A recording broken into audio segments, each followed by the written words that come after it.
What is going on with the guys? Obviously, exciting victory yesterday. Before we get into the live stream, want to give a shout out to Sleeper, this channel's sponsor. Get a 100% deposit match up to $100 using promo code UCFJAG. Also, they have a really cool promo where if you use promo code UCFJAG, you're going to get a free $20 entry on your first deposit. So, want to give a shout out to them. I know we do picks every Wednesday and Sunday before the game, so you guys can always trail us or fade us, whatever you guys want to do. But appreciate them for sponsoring the channel. So big dub this last Sunday night. Shout out to everybody coming in here. Monday night football, baby. You missing it, UCF? It is on. It is on. I did turn it off. I got my TV right here. I just don't want to get distracted because I get very distracted very easily. So I'll go down there and I'll see a big play and I'll lose my train of thought. So that's why it's not on. Need big games out of Brock Bowers and George Pickens for fantasy purposes. Shout out to Big Jags fan. What's up, man? Says let's go. How you doing tonight? Was hoping you went live. This leaves us at WTFR. This is why I go live. This is why I'm going live right now.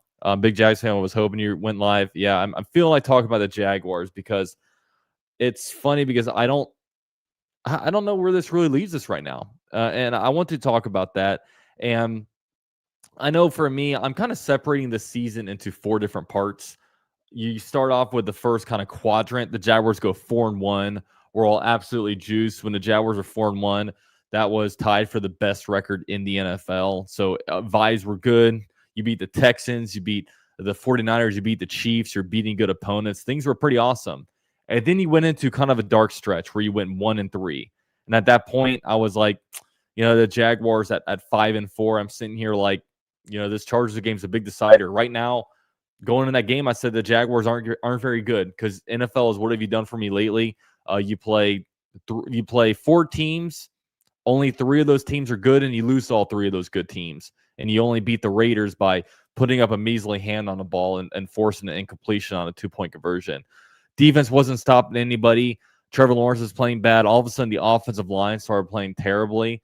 It was just really a different team than what you saw the first quarter of the season.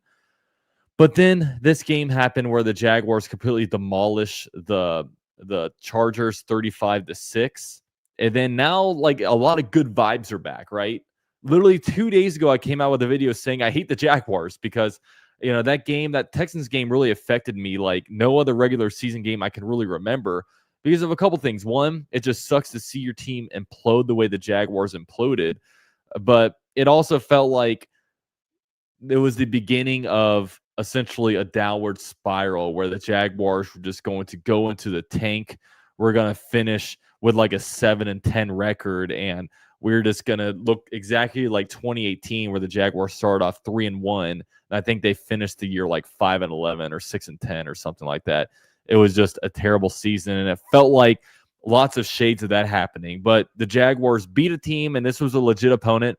It would be different if the Jaguars beat the Titans 35-6 because you're supposed to do that. But you beat the Chargers, who are a good team by all accounts. I know they're injured, but the Jaguars were injured too.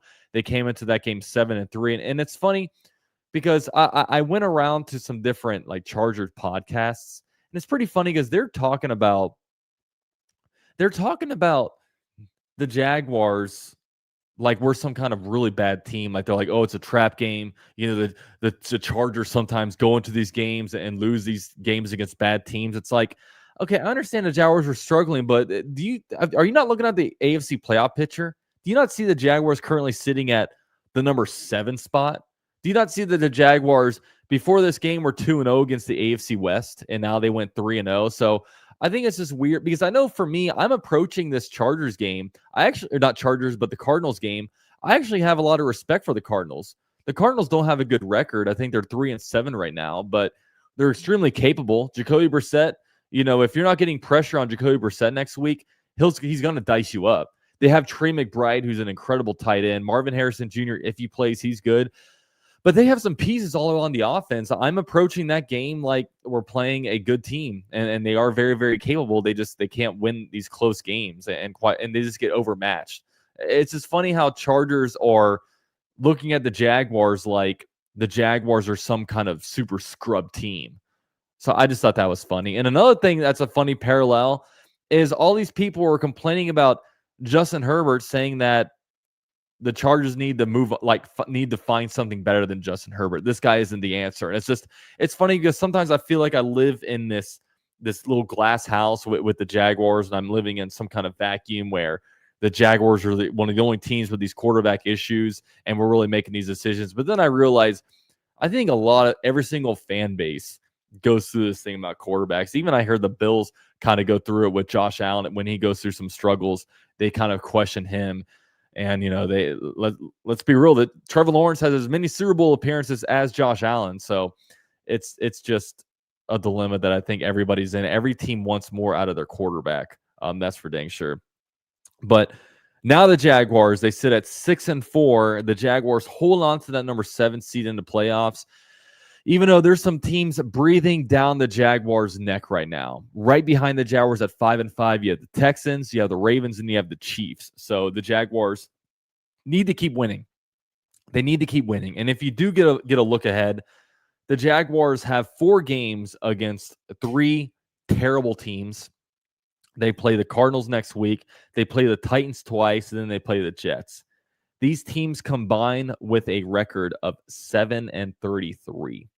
7-33. And to be honest with you, the Titans' only win was against the Cardinals. If you take out that game, then you're talking about these teams combining for 5-32 would be the records if you take out that game. Not good. Not good. Not good at all. So those games, absolutely winnable. And then you also have 3 games against 2 really good teams. The Broncos in Denver right before Christmas, and then you have the Colts twice. Those teams combine to be 25-6. So pretty good records. Pretty good records. So if you look at this and you say, okay, the Jaguars are going to beat those teams that you're supposed to beat, and they lose to the good teams, that would mean the Jaguars finish with a record of 10-7. Will that be good enough to get into the playoffs? I'm not so sure right now. The good thing that's going for the Jaguars is they do have the head-to-head tiebreaker over the Chargers and Chiefs. So that's going to be a really good thing. So that essentially almost puts the Jaguars 2 games ahead of the Chiefs. The Jaguars are technically 1 game ahead of the Chiefs record-wise, but the Chiefs would have to get a whole win better than the Jaguars to jump in. And similar to the Chargers are 1 game ahead of us on the record. But the Chargers also have some tough games coming up. And if the Jaguars win next week, and then the Chargers do have a bye. So if the record's the same, I should say the Jaguars are ahead of the Chargers. So the Jaguars are in a pretty good spot in that sense. And then there's other tiebreaker scenarios. It goes into conference record after that, but we're too far out right now to sit here and predict teams' conference records and whatnot. But the Jaguars, they need to keep winning. They need to, at the very least, go 4-3. But I do think 5-2 will get you. If you're 11-6, I think that gets you a playoff spot. But the intriguing thing right now is the Indianapolis Colts right now. So if we actually take a look ahead at this schedule, let me pull this up here. The Jaguars, of course, these next 2 weeks have extremely, extremely winnable games. The Jaguars this upcoming week have the Cardinals, not a game to take lightly. It's on the West Coast. Even though the Jaguars are 2-0 on the West Coast this year, that is still an extremely tough opponent to play. And then the Jaguars have the Titans. And to be honest, I don't respect the Titans as much. The Titans are awful. They have a good enough defense right now to sometimes keep them in games, but their offense just no firepower, especially now with Calvin Ridley out. They shouldn't put up more than 14 points against us. And then if you actually look at the Colts' upcoming schedule, at the Kansas City Chiefs, then at home against the Texans, 2 teams that they could very well lose to. So the Jaguars go 2-0, and then the Colts go 0-2. That would mean Sunday, December 7th, the Colts come to Jacksonville, and that game could potentially be for first place in the AFC South. So don't want to look ahead, but we're also fans. I hate this whole thing. Oh, don't look ahead. You can only play who we play. Guys, I'm a guy running a YouTube channel. I'm a Jaguars fan. I'm not a player. I'm not taking this 1 game at a time. We have 7 games left. I want to see where this really puts us. So that's something really interesting to look at. Now, can the Jaguars sustain the success from Sunday? I really think this will all come down to two things. And there's a lot of things at play, but I think two things really need to happen. One, I think the Jaguars need to continue to dominate in the trenches. Like offensively, the Jaguars were just mauling guys in a run game. I mean, Patrick Hainsey had a really good game. Even Cole Van Lanen coming in for Anton Harrison had a really good game. Ezra Cleveland, really good game. The Jaguars were pushing guys all over the field. I mean, the running stats really show it all. And also 0 sacks on Trevor Lawrence. Trevor Lawrence was not under duress for a lot of the game, so that was awesome. And defensively, the Jaguars harassed Justin Herbert. I mean, that second half was so impressive where you got a touchdown to open the second half, and then you burnt like over 7 minutes off the clock. The Chargers get the ball back and get a 3-and-out. And then the Jaguars go out there, burn again a lot of time off the clock and get a touchdown. And then at that point, the game was over. I mean, they basically sat Justin Herbert and played Trey Lance. They conceded defeat very, very early on in that game. So dominate the trenches. That'll get you a long way. And that's what the Jaguars did in the first quarter of the season, dominating the trenches. And then number two, the Jaguars have to stop defeating themselves. I mean, the Jaguars going into this game were the most penalized team in the NFL. And in that game, 1 penalty for 5 yards. And that was on Jarian Jones, which, to be honest with you, I don't even think that was a penalty. We all know that the roughing the passer call, which, calls off sets, so that didn't count against the Jaguars technically on the books. But the Jaguars were extremely disciplined. So those two things, I think if they can just do those two things, I think that'll lead us to greatness. I think at the very least, that'll get us a 5-2. And that'll be huge. So, like I said, huge test next week against the Cardinals. I'm not taking them lightly, but the Jaguars can play their game. I think the Jaguars can very well win that. And there's some cool things on the horizon right now. Britton Strange potentially coming back soon. He can come back. He could have came back against the Texans. He didn't. But I think the Jaguars at this point, they have to take him off of the IR and then, get him ready, get him ramped up to come back, but let's let him get fully healthy to come back, because that guy is the ultimate X factor in the Jaguars offense. He pushes guys in the run game. He catches the ball downfield. He's a security blanket. I think that one is huge. And, right now, Jacoby Myers was just a huge signing for the Jaguars. He catches everything coming his way. Trevor Lawrence, I think, will really build up a trust with him. And Trevor Lawrence already has a trust with Britton Strange.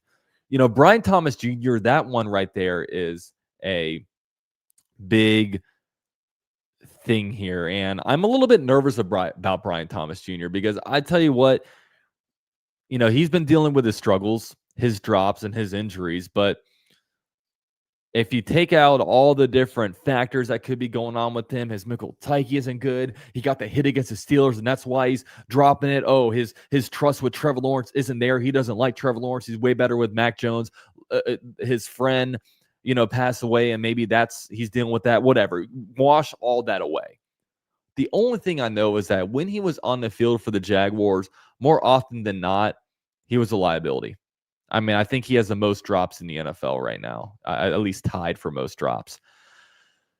And that's not even playing the last 2 weeks. So I'm scared for his return. I really am.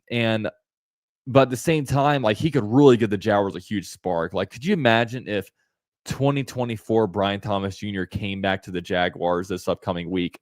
That would be absolutely insane. And that's what I'm hoping for. I would love for the Jaguars to keep him on the bench for the Cardinals. So that will give him, I think that would be 3 total weeks of rest. I don't know. He didn't play against the Raiders, did he? I can't remember. He didn't play the last 2. He did play against the Raiders and then got hurt. Yeah. So that would give him 3 games rest, so 4 total calendar weeks off. I think that would make it. And then he comes back against the Titans in kind of more of a tune-up game. Get him ramped up that game, build up some confidence. And then you get into this tough stretch where you have the Colts. I think you play the Jets after that. You get Denver on a Sunday before Christmas. Like Brian Thomas Jr., that is a very, very tricky case because we cannot have him back out here dropping balls on 3rd down, because you know who catches Trevor Lawrence's balls? Jacoby Myers. It's not a hospital ball or uncatchable ball when you throw it to Jacoby Myers, but for some reason, if you throw that same ball to Brian Thomas Jr., it's a hospital ball. It's uncatchable. All of a sudden, if the throw came from Mac Jones, Brian Thomas Jr. would catch it. But since it's coming from Trevor Lawrence, Brian Thomas Jr. doesn't like Trevor Lawrence, so he's going to drop it. I've heard all the excuses, but it'll definitely be interesting to see what version of Brian Thomas Jr. comes back. And I know he was almost set to play against the Chargers, which makes me think that there's a very good chance he plays against the Cardinals. But I know for me, I would give him another week's rest, give him all this body healing up, give him another mental rest, and then let's get him ramped up. And I tell Bless Jacoby doesn't seem to have any problems. That's what I'm saying. Shout out to Jacoby Myers. What a great trade. That guy, he catches everything coming his way. He's a smooth route runner. He's not this guy that's like, he's not this elite wide receiver that has elite traits, elite speed, elite size. But man, he is just a guy that will go out there, run a good route, catch the ball when thrown to him. Good locker room guy. He's all that. So I'm that move came at a really good time, especially it came 2 days before Travis Hunter got put on the IR. So some really good foresight there before we even knew, because man, if we didn't have him, we'd be in a lot tougher of a situation. So Hunter Long's supposed to come back soon. But shout out to who's the tight Quentin Morris. He had a really good game, especially in the run blocking game. Anton Harrison should be back. So ultimately, I mean, we went this whole way without really talking about Trevor Lawrence much. And, this game can show you that you can win these games in spite of Trevor Lawrence. Although I give Trevor Lawrence a ton of credit for, after throwing that boneheaded interception, like 4 straight touchdown drives after that.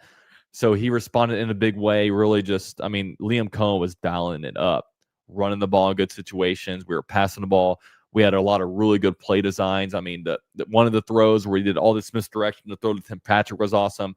Even the empty backfield where Trevor Lawrence ran it in, that was awesome.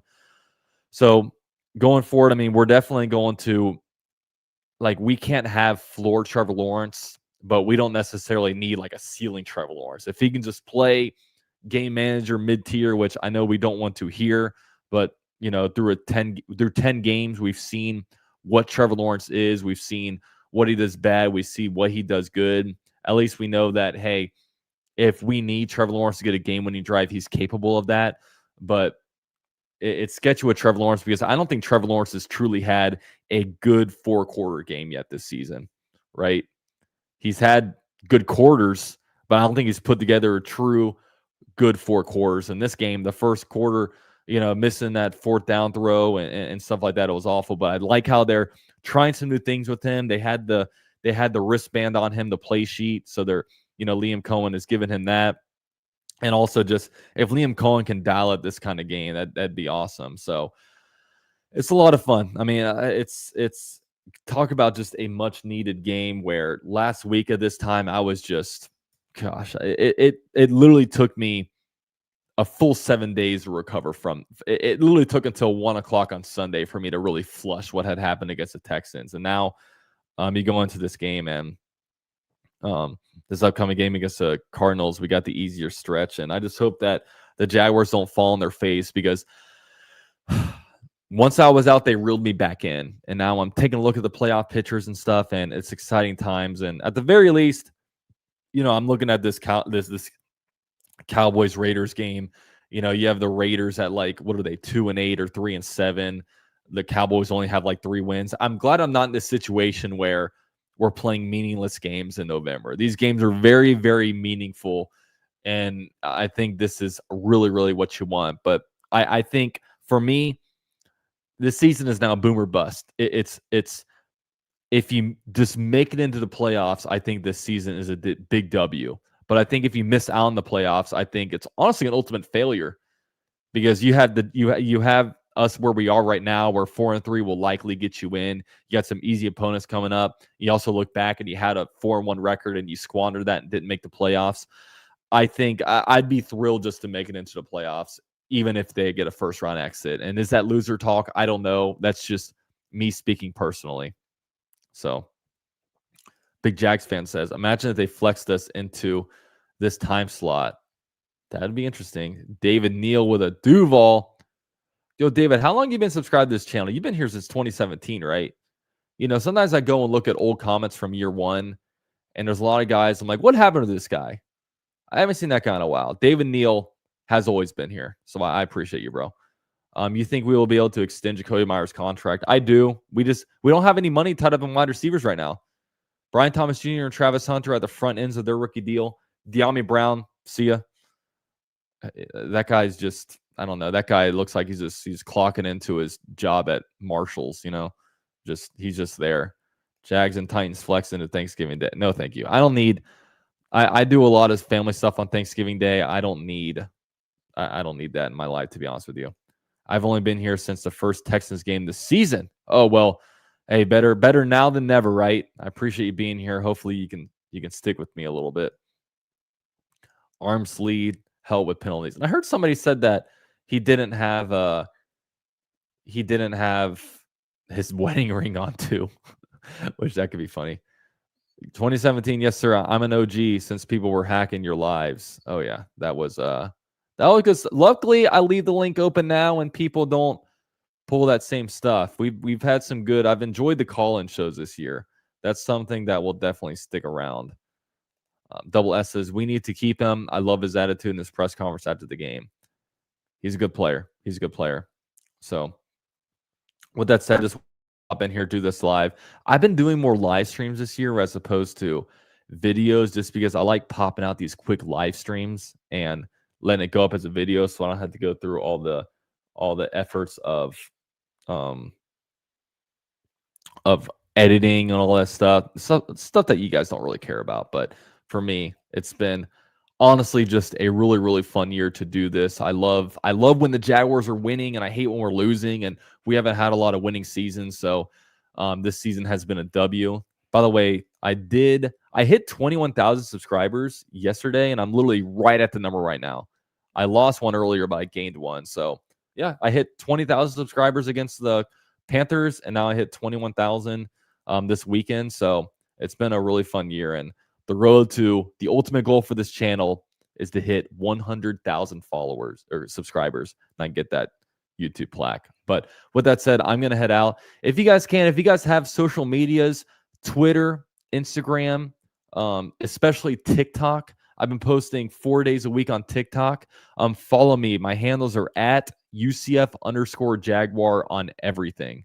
So please do me a favor. Give me a follow on those things, and we can hopefully keep this thing rolling up until the playoffs. And hopefully we're hosting a playoff game in Duval. That'd be a lot of fun. But appreciate you guys for being here. Go Jags.